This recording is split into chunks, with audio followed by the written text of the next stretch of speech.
At pag-uusapan natin yung karugtong naman tungkol din po sa missing sabongeros.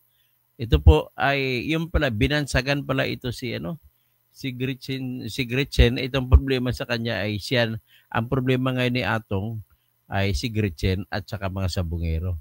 Dati ang problema niya ibang babae, di ba? So ngayon, ito ngayon ang problema ni Atong.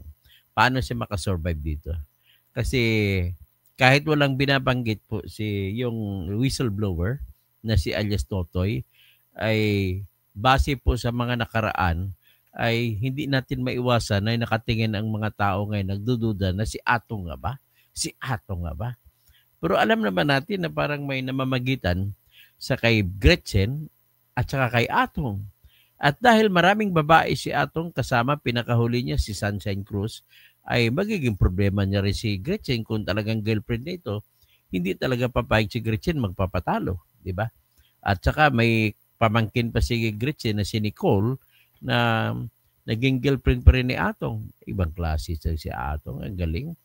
Pero pagdating naman, sobrang problema niya ng sabungero, mga nawawalang sabungero. Kasi nakatutok na lahat ngayon, parang all systems go na ang pag-imbestiga sa kanya.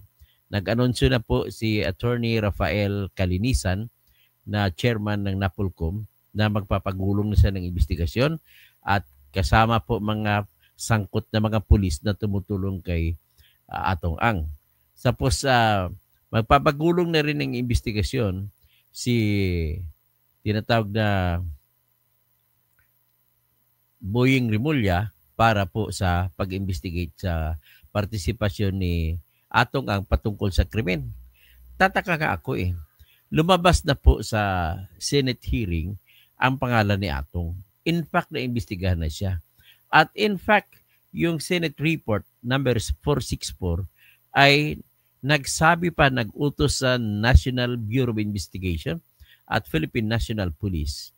Particular, ang inutusan dyan ay Criminal Investigation Division Group, Detection Group, na imbestigahan si Atong Ang. Yun po ang committee ni Bato.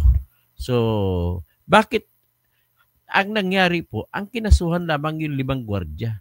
Bakit hindi nakasuhan si Atong? Yun ang pinagtataka ko.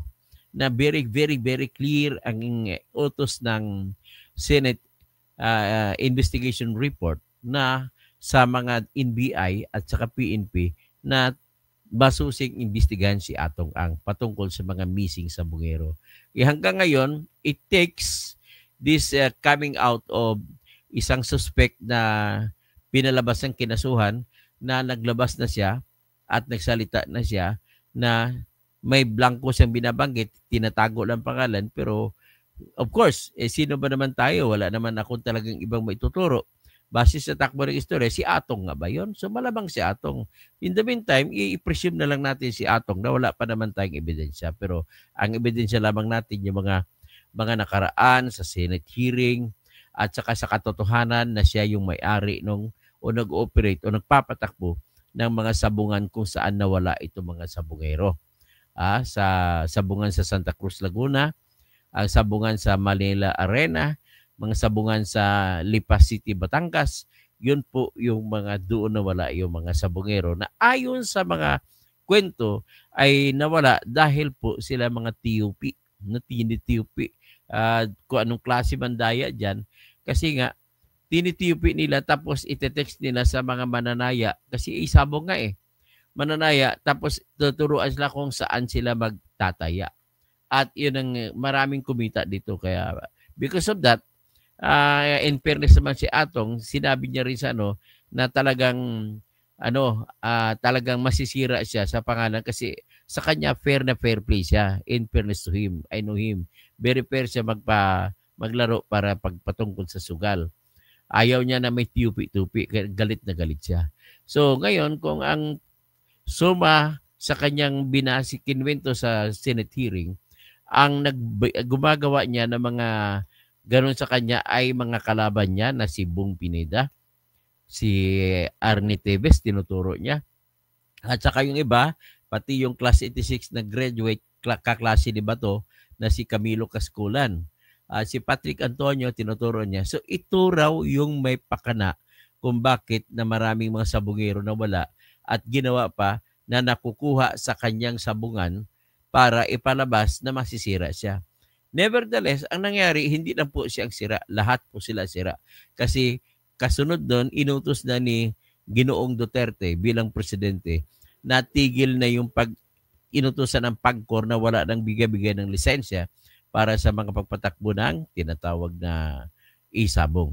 So, yan po ang pinakakwa ngayon. Kasi makikita naman natin sa panahon na yun na si Gretchen at si Atong ay lagi magkakasama.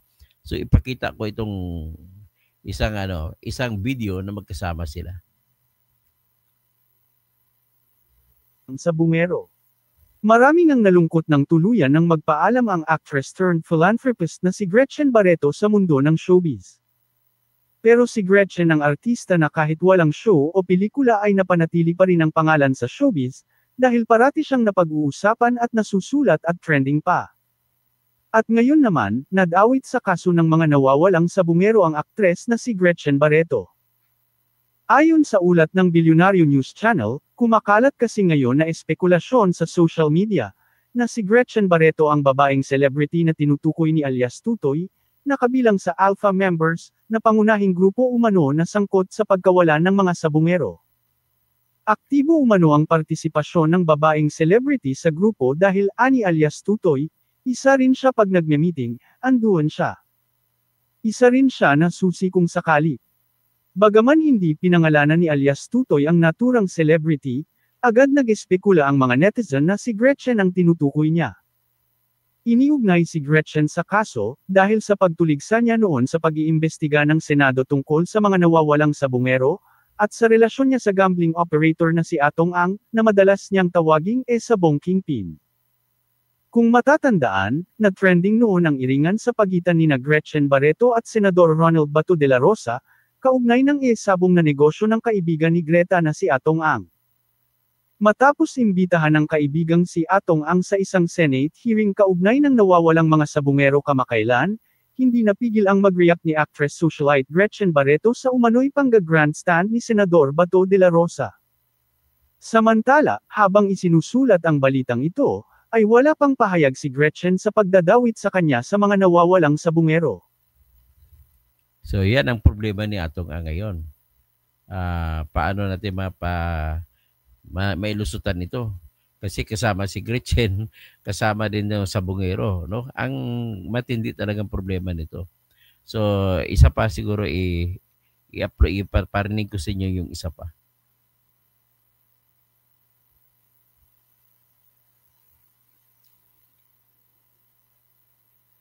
Ito pa.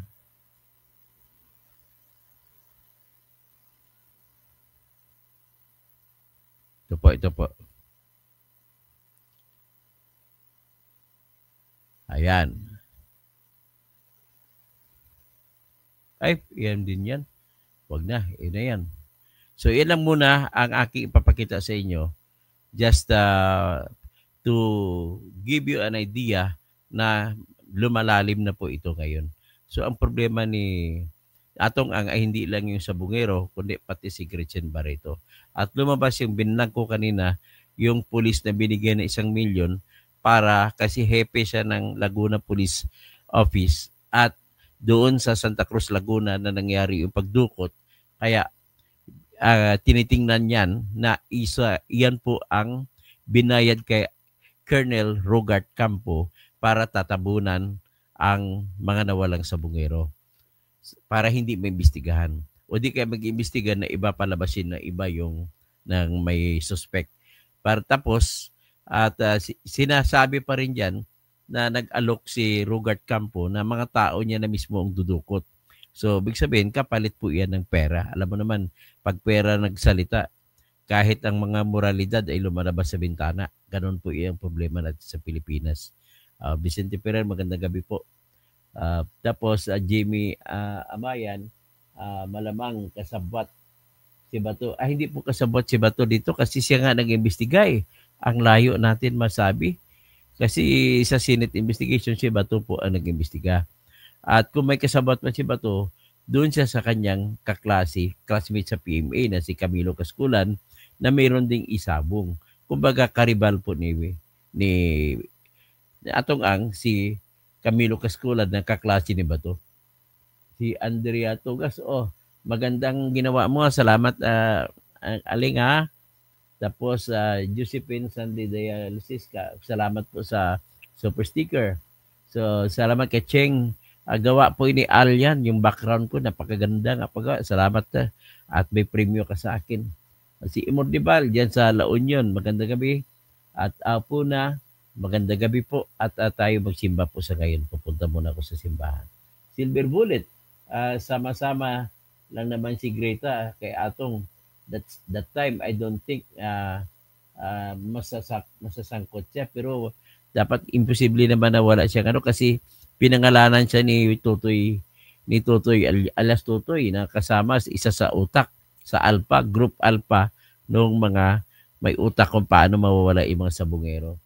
Ariel de la Cruz, hello po, watching from Melbourne, Australia. Si Maria Alexandria Tugas, good evening, Daddy To. Bernard Magtibay, sana humingi sila ng tulong sa RTIA at Senator Rapi Tulfo. Magagawa ng batas ni Senator. Hindi po ako naniniwala kay Rapi Tulfo. Pasensya na po. Pamila, maganda po ang background nyo. Anyway, ang gusto ko sana mangyari po ay tulungan nyo ako. May isasampa ko po na petisyon na kuwaranto laban kay Erwin Tulfo para matanggal siya. Kasi biro mo, senador siya. Siya po ay Amerikano, may American passport siya. Kasi nakakarindi yan. Ang kailangan ko po ay 60,000 at marami na po nagpadala sa akin. Kahit 150, 100, pasalamatan ko po yun. May mga nagpadala 1,000. Magpadala po kayo sa akin sa GCash ko. At ito po yung aking number, no? Yan. Please lang, mapadala kayo dyan para kasi simula sa July 1 ang pagpapile ko ng kaso na kuwaranto laban kay Tulfo, kay Erwin Tulfo. So, Skin, pagkakataon ilang life sentence yan. Naku, ang daming life sentence niyan. 100 daw lahat eh. Josephine Sandy de Loberes. O nga, ang ganda ng background niyo. Salamat po.